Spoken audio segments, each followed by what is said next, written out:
আসসালামু আলাইকুম এভরিওয়ান। ছায়ার বিচারক গল্পের 13 নম্বর পার্ট। তো চলো বেশি কথা না কইয়া গল্প শুরু করা যাক। তখনই নিজের সর্বশক্তি দিয়ে দাঁত মুখ শক্ত করে নিজের হাতে শক্ত করে একটা কামড় দিয়ে ধরে রাখলাম। অনেকক্ষণ ধরে রাখার পর বুঝতে পারছি এখন সবকিছু ভালোভাবে দেখতে পারছি, তবে মাথাটা ঘুরতেছে।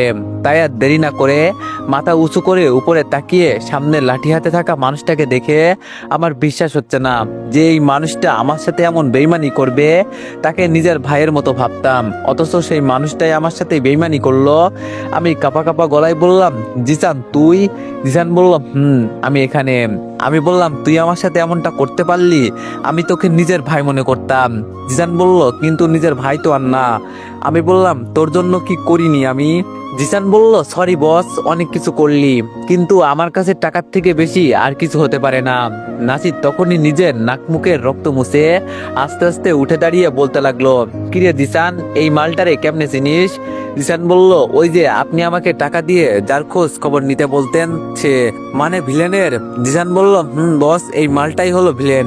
যদিও তাকে আমি কখনো দেখিনি, কিন্তু মালটার হাতের কথা ও মায়ের স্টাইল দেখে চিনে গিয়েছি, কারণ তার সাথে আমি তো আরো 2 বছর আগে আসি, তাই না? নাসির একটু হেসে বলল, আমার কি ভাগ্য, আজ এক ঢিলে 2 পাখি মারবো। জিসান, তোকে ধন্যবাদ। আজ থেকে ভিলেন না, মিস্টার আবির রহমানের জায়গায় তুই থাকবি। জিসান বলল, ওকে বস। নাসির বলল, জিসান বলতো এই মালটারে কি করা যায়? জিসান বলল, কি আর করব, সে যেইভাবে মানুষকে আদর করে আমরাও তাকে আদর করে ঘুম পাড়াবো। শালা তোমার প্রতিটা লোককে কতটা কষ্ট দিয়ে মারছে, আর সেই কষ্ট এই শালাকে দিব, তখন বুঝতে পারবে কাউকে কষ্ট দেওয়ার ফল কেমন হয়। আমি বললাম, জিসান, জীবনে কাউকে এত বিশ্বাস করিনি যতটা তোকে বিশ্বাস করছিলাম, আর তুই আমার পিঠ পিছনে এত বড় ছুরি মারলি আর আমি বুঝতে পারিনি। জিসান বলল, বস তুমি অনেক চালাক, এটা জানতাম, কিন্তু এতটা বোকা সেটা আমি কখনো ভাবতে পারিনি। তোমার বোঝা উচিত ছিল সেই দিন, যেই দিন টাইগারের লোক কিছু বলতে যাবে তার আগেই তাকে কেউ গুলি করে দিয়েছে, কারণ সেখানে আমি তুমি ছাড়া কেউ ছিলাম না, আর যেহেতু তুমি মারোনি সেহেতু আমি মারছি। আমি বললাম, তার মানে রিফাত, রকি এদের তুই কিছুই করিসনি? জিসান বলল, সরি বস, কিছুই না, কিন্তু তুমি আসার আগে কয়েকটা মুখে ঘুষি মারতাম যাতে তুমি বুঝতে না পারো, আর সেটাই হলো, কিন্তু আফসোস রিফাতকে বাঁচাতে পারলাম না। আমি বললাম, ও আচ্ছা, এখন কি তোদের সবকিছু বলা ও তোদের সব চামচাও বেইমানরা এখানে আছে? নাসির বলল, আছে। কেন, তোর কষ্ট কি তাদের দেখাবি নাকি? আমি বললাম, কার কষ্ট কে দেখে সেটা সময় বলে দিবে। জিসান, তুই চান্দু আমার সাথে কাজ করিস বলে এই ভাবিস না আমার সব লোক এখন তোর হয়ে গিয়েছে। জিসান বলল, মানে? আমি একটা ডেবিল মার্কা হাসি দিয়ে জোরে হাসতে লাগলাম আর বলতে লাগলাম, পাগল, আমার সাথে থাকলি খাইলি অথচ আমাকে চিনলি না। I am villain, mister villain. এই কথা বলতেই জিসান সাথে সাথে আমার পা ধরে বলতে লাগলো, ভাই আমাকে ক্ষমা করে দেন, আমার ভুল হয়ে গিয়েছে। নাসির বলল, জিসান তুই এটা কি করছিস? তার পা ধরছিস কেন? সে তো এখন মারা যাবে। জিসান বলল, কে মরবে? তুই তোর মতো আরো 10 জন আসলেও মারতে পারবি না, কারণ আমি ভাইয়ার সাথে ছিলাম এবং জানি সে কি করতে পারে। ভাই আপনি বললে এই নাসিরের বাচ্চাকে এক্ষুনি মেরে ফেলবো, আর আমার কোনো টাকা চাই না, আমাকে শুধু ক্ষমা করে দেন, এরপর আর কিচ্ছু লাগবে না। আমি বললাম, আমি সবকিছু সহ্য করতে পারি, কিন্তু বেইমানি না। আমার কাছে বেইমানির একটা শাস্তি হলো মৃত্যু। আর কি যেন বললি, আমি বোকা তাই না? রে, আমি বোকা, আমি জানতাম তুই আমার সাথে বেইমানি করবি, তাই তোর সামনে আমি সবাইকে শাস্তি দিতাম, কিন্তু আফসোস তুই কিছু বুঝলি না। আমি তোকে সুযোগ দিয়েছিলাম ভালো হতে, কিন্তু কথাই আছে না, পিপিলিকার পাখা গজায় মরিবার তরে। জিসান বলল, ভাই প্লিজ দয়া করেন। নাসির বলল, তোদের ঢং আর দেখতে ইচ্ছা করছে না। এই নিজাম, এই জিসানের বাচ্চাকে মেরে ফেল, আর এই শালাকে তো আমি মারবো। এটা বলে নাসির আমার দিকে বন্দুক ধরে রাখলো, আর নিজাম চৌধুরী আমার দিকে আসতেছে জিসানকে নিয়ে যেতে।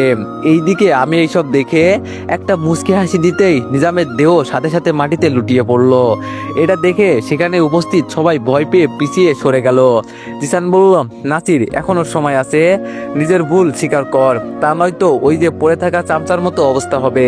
নাসির বলল, এইসব আমি ভয় পাই না। এই সবাই একসাথে এই মাল দুইটার দিকে বন্দুক ধর, আর আমি বলার সাথে সাথে সবাই গুলি করবি, আর পুরো শরীরে বুলেট ভরিয়ে দিবি, যাতে যে দেখে আমার নাম স্মরণ করে। এটা বলে সবাই যে আমার দিকে বন্দুক ধরে অপেক্ষা করছে কখন নাসির বলবে আর আমাকে শুট করবে। আর এই দিকে নাসির বলল, এইবার তুই বাঁচবি কেমনে আমিও দেখব। আমি একটা মুচকি হাসি দিয়ে বললাম, মার, আমিও দেখি। নাসির বলল, সবাই রেডি? জি বস। নাসির 1 2। নাসিরকে আর কিছু বলতে না দিয়ে আমি শুট বলতেই চারপাশ থেকে শুধু বুলেটের আওয়াজ বের হতে লাগলো, আর আমি হাসতে লাগলাম জোরে জোরে। এইদিকে নাসির তো বুলেটের আওয়াজ শুনে অবাক হয়ে আছে। আমি এখনো 3 বললাম না, অথচ গুলির শব্দ শোনা যাচ্ছে। আর এইদিকে আমি এখনো দাঁড়িয়ে হাসতেছি। আমি বললাম, এই বিড়ালের বাচ্চা, আমার দিকে অবাক না হয়ে একটু পিছনে ঘুরে দেখতো। আমার কথা শুনে নাসির পিছনে ঘুরতেই ভয়ে মাটিতে পড়ে গেল। তার কারণ সে পিছনে তাকিয়ে দেখে তার লোকদের রক্তাক্ত দেহ মাটিতে পড়ে আছে। এইদিকে নাসির ভয়ে হামাগুড়ি দিয়ে আমার পা ধরলো, আর দিশান বলে উঠলো, ওই বেডা, তোকে বলছি না তখনও সময় ছিল পা ধরে ক্ষমা চা, কিন্তু শুনলি না, এখন কেন আসলি? মার ভাইকে, মার না। নাসির বলল, এই শালা, তোর বক বক বন্ধ কর আর আমাকে ক্ষমা চাইতে দে। এইদিকে আমি তাদের কাজকর্ম দেখে হাসতে লাগলাম। নাসির বলল, আবির ভাই, আমাকে ক্ষমা করে দে, আমার ভুল হয়ে গিয়েছে। আমি বললাম, তোদের ক্ষমা করলে দেশের কাছে আমি অপরাধী হয়ে যাব। জিসান বলল, ভাই ভাই, আমাকে ক্ষমা করে দাও, আমি না তোমারই ভাই। আমি বললাম, ভাই তো আর না, তাছাড়া নিজের ভাই হলো, ক্ষমা নাই তোদের, তোরা দুইজনই বিশ্বাসঘাতক। এইদিকে তাদের সাথে কথা বলছি আর আমার হালকা করে মাথাও ঘুরছে। আমি বুঝতে পারছি আমি বেশিক্ষণ দাঁড়িয়ে থাকতে পারবো না। নাসির বলল, আমি কথা দিচ্ছি আমি ভালো হয়ে যাব, প্লিজ একটা সুযোগ দে। জিসান বলল, ভাই একটা সুযোগ। আমি বললাম, তোদের সাথে কথা বলার টাইম নাই, তোদের বাঁচিয়ে আমি অপরাধী হতে চাই না, গুড বাই। সকল পাপের হিসাব না হয় মাটির তলে গিয়ে দিস। এই বলে দুইজনকে মাথায় গুলি করতেই তারা সাথে সাথে মারা গেল। এই বাড়িতে শুধু আমি এখন বাকি আছে, আর চারপাশে একবার তাকিয়ে দেখি শুধু রক্তমাখা দেহ পড়ে আছে। এইসব দেখে আমি একটা হাসি দিয়ে বললাম, আমি ওই ভিলেন যে খারাপ মানুষের জন্য খারাপ আর ভালো মানুষের জন্যও খারাপ। আমার কাজে যে বাধা দিবে সে এইভাবে মাটিতে লুটিয়ে পড়বে। এটা বলা শেষ করতে আমার মাথাটা চক্কর দিয়ে উঠলো, সাথে সাথে আমি মাটিতে পড়ে গেলাম। সাথে সাথে আমার 2 চোখ বন্ধ হতে লাগলো, আর আমার চোখের সামনে ভাসতে লাগলো আমার মায়ের মায়াবী মুখখানা। নিজের অজান্তেই বলে উঠলাম, আম্মু, ও আম্মু, একটু কোলে নাও। এটা বলে জ্ঞান হারালাম। তারপর আর কিছু মনে নেই। নিজের বুকের মাঝে ভারী কিছু অনুভব হতে আস্তে আস্তে করে চোখ খুললাম, আর চারপাশে তাকিয়ে বোঝার চেষ্টা করলাম আমি কোথায়। এখন আমি হাসপাতালে আছি, কিন্তু আমার বুক এত ভারী কেন? এটা ভেবে আমি বুকের দিকে তাকাতেই দেখি তানিয়া আমার বুকের উপর আরাম করে ঘুমাচ্ছে।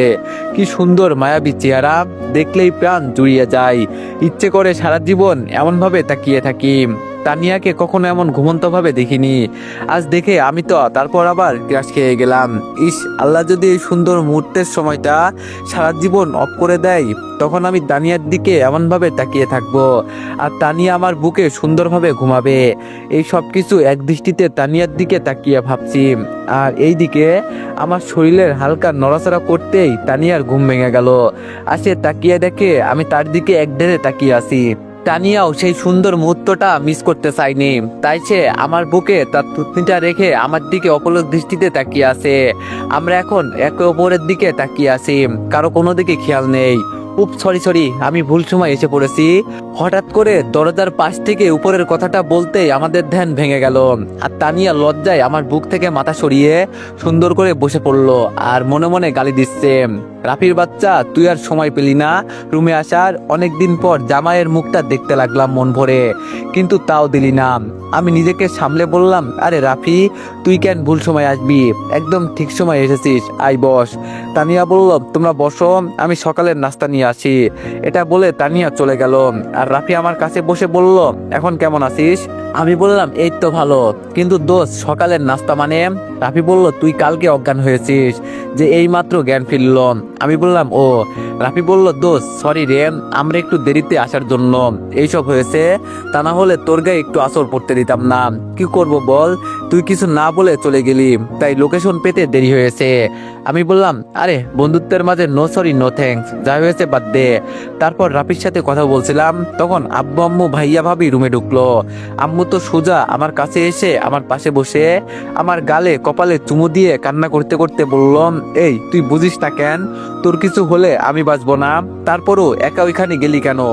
আমি বললাম, আয় আম্মু দেখো আমার কিছু হয়নি, তুমি একটু বেশিই বলছো। আম্মু বলল, তোকে আর ওই চাকরি করতে হবে না, আজকে ছেড়ে দিবি। আমি বললাম, আরে এটা বলিও না, এই চাকরি আমার স্বপ্ন, আর তুমি একদম চিন্তা করিও না, আমার কিচ্ছু হবে না। আব্বু বলল, তারপরও একটু দেখে শুনে কাজ করবি না? আমি বললাম, আরে দেখে শুনে কাজ করছি। আরে ভাইয়া অমন করে ওইদিকে তাকিয়ে আছো কেন? ভাইয়া বলল, কে কার ভাইয়া? আমার কোনো ভাই নাই, যদি ভাই থাকতো তাহলে সে যে এত বড় অফিসার আমাকে বলতো। এটা বলে ভাইয়া অন্যদিকে মুখ করে দাঁড়িয়ে আছে।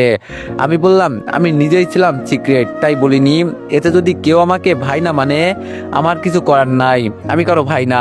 এটা বলে অন্যদিকে মুখ করে নিলাম। আর তখনই ভাইয়া আমার কাছে এসে বলল, এখন যদি তোকে মারার অপশন থাকতো তাহলে তোকে একটা থাপ্পড় দিতাম। আমি বললাম, কেন? ভাইয়া বলল, ভাই আমি না হয় একটু অভিমান করলাম, আমার অভিমান না ভাঙিয়ে তুই উল্টো রাগ করলি। আমি বললাম, কেন? তুমি করতে পারো আর আমি করতে পারি না? এইবার ভাই আমাকে আলতো করে জড়িয়ে ধরে বলল, তুই আমাকে সেই দিন তারেক থেকে বাঁচিয়েছিস আর আমি জানতামই না। আমি বললাম, আমার জীবনে সবকিছু হলে আমি মানবো, বাট আমার পরিবারের কারো কিছু হলে আমি মানবো না। আচ্ছা এই কথা কে বলছে?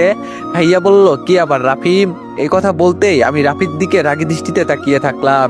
তখনই তানিয়া এসে বলল, সবার এখন কথা বলা শেষ হলে আমি আবিরকে একটু নাস্তা করাতে পারি, তার কারণ একটু পর ওষুধ খাওয়াতে হবে। ওইটা বলতেই সবাই আস্তে করে বের হয়ে যেতে লাগলো। তখনই আমি আম্মুকে বললাম, আম্মু তুমি থাকো, আজ আমাকে খাইয়ে দিবা। আম্মু বলল, না বাবা আমি বরং যাই, বৌমা খাইয়ে দিক কেমন? তখন আমি একটু গম্ভীর কণ্ঠে বললাম, তুমি না খাইয়ে দিলে আমি আর কারো হাতে খাবো না, আর না কারো হাতে খেতে চাই। আমার এমন কথা শুনে তানিয়া কষ্ট পেলেও কিছু বুঝতে না দিয়ে আম্মুকে বলল, আম্মু এমন করতেছো কেন? ওর আপনার হাতে খেতে ইচ্ছে করছে তাই এমন করছে, দেন আপনি খাইয়ে দেন, আমি ডাক্তারের সাথে কথা বলে আসছি। এটা বলে তানিয়া একটা মলিন হাসি দিয়ে চলে গেল। আর আম্মু আমাকে খাইয়ে দিতে দিতে বলল, জানিস মেয়েটা এই কয়দিন ধরে ভালো মতো খাবারও খায়নি, শুধু তোর জন্য কান্না করছে, ওর ভুলের জন্য অনেক কান্না করছে, আর কালকে বিকাল থেকে তো পুরো পাগলের মতো করছে যখন শুনছে তুই গুলি খেয়ে অজ্ঞান হয়ে গেছিস। আর এখন মেয়েটা কত শখ করে তোকে খাইয়ে দিতে এসেছে, আর তুই ওকে না বলে আমাকে বলছিস খাইয়ে দিতে। আমি বললাম, আম্মু এইসব বাদ দাও, আমার তোমার হাতে খেতে ইচ্ছে করছে তাই খাচ্ছি। আম্মু একটু হেসে বলল, আবির আমি তোর মা, আমি সব বুঝি, তুই যে তানিয়ার উপর রাগ করে আমাকে খাইয়ে দিতে বলছিস, দেখ আবির মেয়েটা না জেনে এমন ভুল করছে, আর এখানে সে ভুল করা স্বাভাবিক, তাই বলছি আগের সব ভুলে গিয়ে মেয়েটাকে কষ্ট না দিয়ে মেনে নে। আম্মুর কথা শুনে আমি একটা মুচকি হাসি দিলাম। এইভাবে আম্মু আমাকে নানান কথা বুঝিয়ে খাবার খাইয়ে ওষুধ খাইয়ে দিল। আম্মু বলল, তুই আরাম কর, আমি তানিয়াকে পাঠিয়ে দিচ্ছি। এটা বলে আম্মু চলে গেল। এইদিকে আমি ভাবতে লাগলাম, তানিয়াকে কি করা যায়? কিছুদিন কষ্ট দিব নাকি মেনে নিব? না, মাথায় কিছুই ঢুকছে না। এইসব ভাবতেছি তখন দরজা দিয়ে একে একে আমার বন্ধুরা সবাই ঢুকে পড়লো। রানা বলল, কিরে মামা এখন কি অবস্থা? আমি বললাম, আলহামদুলিল্লাহ। নাইম বলল, তুই আর রাফি দুইখান মাল, এত বড় চাকরি করছিস অথচ আমরা কিছুই জানতাম না। রাফি বলল, দোস্ত এটা হচ্ছে আমাদের চাকরি ব্রো। রিমি বলল, তা আমার বান্ধবীটা কোথায়? আমি বললাম, দেখ কোথাও আছে হয়তো। আর হুই বলল, তা এখন কেমন লাগছে তোমার? আমি বললাম, আগের চেয়ে ভালো। তারপর সবাই মিলে আড্ডা দিচ্ছি, এমন সময় পাশে দুইজন আর্মি ফোর্স এসে দাঁড়ালো আর ভিতরে ঢুকতে লাগলো সেনাপ্রধান আর তার স্ত্রী, মানে আমার আন্টি। আন্টি এসে আমার পাশে বসে বলল, বাবা তোমাকে ধন্যবাদ দিয়ে ছোট করব না, তুমি যে আমাদের কত বড় উপকার করলা, এই উপকারের কথা আমি কখনো ভুলবো না। আমি বললাম, আরে আন্টি কি যে বলেন না, এখানে উপকার কই করলাম, এটা তো আমার দায়িত্ব যা আমি পালন করলাম। স্যার বলল, তা আবির এখন কেমন লাগছে? আমি বললাম, এই তো স্যার ভালো আছি, আপনি কেমন আছেন? স্যার বলল, আল্লাহ ভালো লাগছে। আচ্ছা আমি চাচ্ছি তোমাদের দুইজনকে প্রমোশন দিতে। রাফি বলল, স্যার লাগবে না, আমরা এমনই ঠিক আছি। স্যার বলল, কিন্তু? আমি বললাম, স্যার কোনো কিন্তু না, আমরা এইভাবে থেকে নিজেদের দায়িত্ব পালন করব। তারপর স্যার আর আন্টি আমাদের সাথে কিছুক্ষণ কথা বলে চলে গেল, সাথে বন্ধুরাও। এখন একা একা রুমে বসে আছি, হঠাৎ বাবা মা ভাইয়া তানিয়া রুমে আসলো। আমি বললাম, আম্মু বাসায় যাব কখন? এখানে থাকতে আর ভালো লাগছে না, এখান থেকে নিয়ে যাও আমাকে। তানিয়া বলল, ডাক্তার বলছে তোমাকে এখন নিয়ে যেতে পারবো। আমি তানিয়ার কথা শুনে খুশিতে বিছানা থেকে উঠতে যাব, তখনই মাথাটা ব্যথা করে উঠলো। সাথে সাথে সাথে আমি বলে চিৎকার দিয়ে উঠলাম। আমি খুশিতে ভুলেই গিয়েছি যে আমার মাথায় বাড়ি দেওয়া হয়েছে, যার জন্য আমি অজ্ঞান ছিলাম। আমার চিৎকার শুনে তানিয়া দৌড়ে আমার কাছে এসে বলল, কে বলেছে উঠতে? একবার যখন বাসায় যাব বলছি তাহলে যাব, এতে এত খুশি হওয়ার কি আছে? তুমি জানো না তোমার মাথায় অনেক আঘাত পেয়েছো? তানিয়া এইসব বলছে, আমাকে বকা দিচ্ছে, আর আমি এক দৃষ্টিতে তানিয়ার দিকে তাকিয়ে আছি। তানিয়ার রাগী মুখটা দেখতে আমার খুব ভালো লাগে, এতে করে তাকে আরো কিউট বেশি লাগে। তানিয়ার মুখের দিকে তাকাতেই আমার ব্যথা কোথায় যেন হারিয়ে গেল। ভাইয়া বলল, হয়েছে, এখানে আর টেয়ার দেখাতে হবে না। ভাইয়ার কথায় তানিয়ার দিক থেকে চোখ ফিরিয়ে নিলাম, আর এইদিকে তানিয়ার মুখটা লজ্জায় লাল হয়ে গেল। আম্মু বলল, তানিয়া আবিরকে তুমি নিয়ে আসো, আমরা গেলাম। এটা বলে আম্মু আব্বু ভাইয়া চলে গেল। তানিয়া বলল, এই এখন আস্তে আস্তে করে ওঠো। এটা বলে তানিয়া আমার মাথা আলতো করে ধরলো, আর আমি আস্তে আস্তে করে শোয়া থেকে উঠে বসলাম। তারপর বললাম, ধন্যবাদ, এখন আমি নিজে নিজে হেঁটে যেতে পারবো, আপনার ধরা লাগবে না। তানিয়া বলল, না আবির, তুমি একা পারবা না, তোমার মাথা ঘুরাবে। আমি যখন বললাম পারবো মানে পারবো, কারো সাহায্য লাগবে না, ওকে? এটা বলে আমি যখনই দাঁড়ালাম তখনই মাথাটা চক্কর দিয়ে উঠলো, আর আমি পড়ে যেতে লাগলাম। আর তখনই তানিয়া আমাকে ধরে বলল, বেশি পাকনামি করলে যা হয় আর কি। এই দেখো, বলছিলাম একা পারবে না, কিন্তু না, উনি উনার কথা মতো চলবে। এটা বলে তানিয়া আমাকে শক্ত করে ধরে বলল, এই যে রাগওয়াল, এখন হাঁটেন। আইসে আমার সাথে রাগ দেখাইতে। আমার দিকে তাকিয়ে ভেঙচি দিয়ে বলল, আর আমি তানিয়ার কাণ্ড দেখতে ব্যস্ত। কেন জানি মেয়েটার উপর যত বেশি রাগ করতে যাই তত বেশি দুর্বল হয়ে পড়ি। তানিয়া বলল, এইভাবে আবুলের মতো না তাকিয়ে বাসায় চলেন, ওখানে পুরো দিন তাকিয়ে থাকলেও কেউ কিছু বলবে না, লুচু একটা। তানিয়ার কথায় আমি একটু হালকা লজ্জা পেয়ে মাথা নিচু করে হাঁটতে লাগলাম। একটু পর হাসপাতালের নিচে এসে গাড়িতে উঠলাম। আমি বললাম, মা বাবারা কোথায়, দেখছি না যে? তানিয়া বলল, আম্মা আব্বু মনে হয় রওনা দিয়েছে। আমি বললাম, তাহলে গাড়ি কে চালাবে? তানিয়া বলল, কেন আমি বললাম, তাহলে হয়েছে, আর বাসায় যেতে হবে না, হাসপাতালে থাকি কেমন? আমার এমন কথা শুনে তানিয়া আমার দিকে রাগী দৃষ্টিতে তাকিয়ে বলল, ওই তোমার কথার মানে কি? আমি গাড়ি চালাতে পারি না? আমি বললাম, পারো, তবে বিশ্বাস হচ্ছে না। তানিয়া বলল, বিশ্বাস করা লাগবে না তোকে, চুপচাপ বসে থাক, আমি চালাচ্ছি, উপরে গেলে দুইজন একসাথে যাব, আর বাসায় গেলেও দুইজন একসাথে। এটা বলে তানিয়া গাড়ি চালাতে লাগলো, আর এইদিকে আমার বুকের হার্টবিট বাড়তে লাগলো। এমনিতেই মেয়ে মানুষকে বিশ্বাস হয় না, তার উপর গাড়ি চালাচ্ছে। না জানি, আল্লাহ কোনো মতে বাসায় পৌঁছে দিও। আমি চোখ বন্ধ করে আল্লাহকে ডাকছি, চোখ খোলার সাহস পাচ্ছি না। প্রায় অনেকক্ষণ পরে তানিয়া গাড়ি থামিয়ে বলল, হয়েছে, আর দোয়া করতে হবে না, আল্লাহ তোমার দোয়া কবুল করেছে। তানিয়ার কথা শুনে চোখ খুলে বাইরের দিকে তাকাতেই দেখি আমাদের বাড়ি চলে এসেছি। আল্লাহকে অনেক অনেক শুক্রিয়া জানালাম। তারপর তানিয়ার সাহায্যে বাসায় এসে রুমে গিয়ে বিছানায় হেলান দিয়ে বসলাম। তানিয়া বলল, ডাক্তার কয়েকদিন রেস্ট করতে বলেছে, তাই কিছু সমস্যা হলে তোমার এই জান্টুসটাকে স্মরণ করবা, আর তোমার জান্টুস হাজির হয়ে যাবে। আমি বললাম, ধন্যবাদ আপনাকে, আমার জন্য অনেক কষ্ট করছেন, আর আশা করি আপনার সাহায্য লাগবে না। আমার এই কথা শুনে তানিয়া বলল, আবির, তুমি যদি এখন সুস্থ থাকতে তাহলে এখন তোমার ওই মাথা আর ওই গুলি লাগা হাত দুইটা একদম ভেঙে দিতাম। আমি বললাম, আর আমি ভালো হলে কি এখানে আসতাম নাকি? তানিয়া বলল, কেন, কোথায় যেতে, ঘরে বউ রেখে? আমি বললাম, আমার মতো খুনির আবার বউ থাকে, সেটা আগে কখনো জানতাম না। তাছাড়া কেউ একজন আমাকে বলছে আমার মুখটা যেন সেই মানুষটাকে না দেখাই, কিন্তু আফসোস করছি আমি তার কথা রাখতে পারিনি। তানিয়া বলল, দেখো আবির, আমার অনেক ভুল হয়েছে, আমার তোমার কথা শোনা উচিত ছিল, বাট শুনিনি। কেমনে শুনবো? তখন ছেলেটার কথা শুনে আমার মাথা পুরো হ্যাং হয়ে গেল। তাছাড়া ওই দিন তোমাকেও শুনছিলাম, তুমি কাকে যেন বলছিলা মারবে, তাই আমি সামান্য কথার জন্য তোমাকে অবিশ্বাস করছিলাম। আমি আবারও বলছি, আমাকে ক্ষমা করে দাও আবির, আমার ভুল হয়েছে। তানিয়ার কথা শুনে আমি না শোনার ভান করে এক হাত দিয়ে ফোন টিপতে লাগলাম, এমন ভান করছি যেন আমি তার কোনো কথাই শুনতে পাইনি। আমার এমন ভাব দেখে তানিয়া আমার দিকে রাগী দৃষ্টিতে তাকিয়ে বিড়বিড় করে বলল, ভুল করেছি, ক্ষমাও চেয়েছি, এখন যদি ভাব দেখাই এতে আমার কি করার আছে, কয়দিন যাক, ভালো হয়ে নাও, তারপর আমার খেলা দেখাবো। এটা বলে হনহন করে চলে যেতে লাগলো, আর আমি তানিয়ার যাওয়ার দিকে আর চোখে তাকিয়ে হাসতে লাগলাম। জানো, অনেক জ্বালিয়েছো, এখন আমি জ্বালাবো তোমাকে। এটা বলে আমি আবার ফোন টিপতে লাগলাম। অনেকক্ষণ পরে তানিয়া রুমে এসে দেখে আমি এখনো ফোন টিপাতে মগ্ন, তাছাড়া আমি আর কি করতে পারি। এইদিকে আমি তানিয়ার উপস্থিতি টের পেয়ে ফোনের দিকে তাকিয়ে মুচকি মুচকি হাসতে লাগলাম, যাতে তানিয়াকে রাগাতে পারি। আমার হাসি দিকে তানিয়া বলে উঠলো, এই যে মিস্টার, ফোন টিপা বাদ দিয়ে আসেন, ফ্রেশ হয়ে নিন। তানিয়ার কথা শুনে আমি তানিয়ার দিকে তাকিয়ে বললাম, আমি এখন ফ্রেশ হব না, একটু বিজি আছি। আমার এমন কথা শুনে তানিয়া রেগে বলল, বিজি আছি মানে? ফোনের মধ্যে এমন কি আছে যার জন্য বলছো বিজি আছি? আমি বললাম, অনেক কিছু থাকতে পারে, তাতে আপনাকে বলবো কেন? তানিয়া বলল, ওই আমি তোর বউ, আমাকে সবকিছু বলতে হবে। আর আপনি কি আপনি কি বলবি তুমি? আমি বললাম, কেউ একজন বলছে আমি নাকি কারো স্বামী হওয়ার যোগ্য না, আর তাছাড়া আমি কাকে কি বলে ডাকবো সেটা আমার ব্যাপার।